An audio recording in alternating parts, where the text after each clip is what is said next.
रहा है कि एडजेक्टिव टॉपिक में यह पार्ट काफी ज्यादा इंपॉर्टेंट होता है। बच्चों देखो, आज के सबसे पहला टॉपिक जो हम डिस्कस करने वाले हैं ये है सम और एनी। हम यहां से स्टार्ट करेंगे और आपको ढेरों सारे यूजेस बताएंगे। देखो बेटो, जब भी पेपर में सम और एनी वर्ड्स दिखाई देता है तो दो बातें तो पहले ध्यान रखनी है कि सम और एनी ये दो ऐसे एडजेक्टिव्स हैं जो न्यूमरल एडजेक्टिव में भी आते हैं। मतलब यू कैन से कि these are numeral adjective. You can also say कि यह क्वांटिटेटिव एडजेक्टिव भी है। क्वांटिटेटिव एडजेक्टिव में भी आता है और न्यूमरल एडजेक्टिव में भी आता है।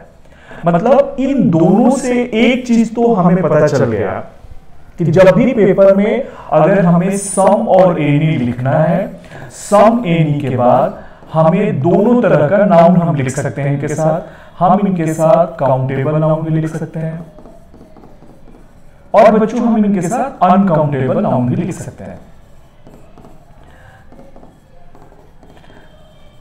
बस ये ध्यान रखना है कि अगर काउंटेबल नाउन है तो वो नाउन हमेशा प्लूरल होगा। इस लाइन को याद रखिएगा। सम और एनी के साथ न्यूमरल एडजेक्टिव, क्वांटिटेटिव एडजेक्टिव ये दोनों है, तो इसके लिए काउंटेबल नाउन और अनकाउंटेबल नाउन दोनों आ सकता है।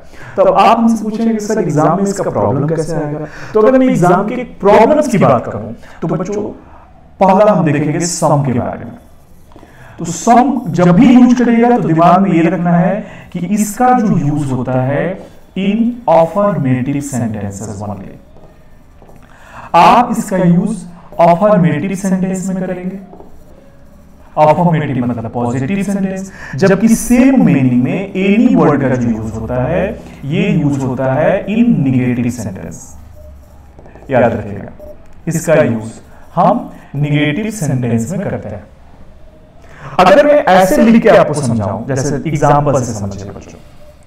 जैसे मैंने लिखा कि मैं कुछ सेव खरीदूंगा, तो मैं बोलूंगा यहां पे आई सेल बाय सम एप्पल्स। नो डाउट यहां पे सम लगाया गया है। हिंदी में कुछ की इंग्लिश होती है बेटा सम। मैंने कहा कुछ सेव खरीदूंगा, यह एक अफर्मेटिव सेंटेंस है। लेकिन अगर मैं इसको निगेटिव बनाऊं, अगर मैं इसमें नॉट ऐड करूं, जैसे मैंने कहा आई सेल नॉट बाय, तो सेम मीनिंग में सम की जगह पे आप यूज करोगे एनी एप्पल्स। तो जब भी सम और एनी का आप यूज सेंटेंस में करेंगे तो सबसे पहला कंडीशन आपको यही देखना है कि ये कौन से सेंटेंस में है। अफर्मेटिव में सम, निगेटिव में एनी का प्रयोग करना है।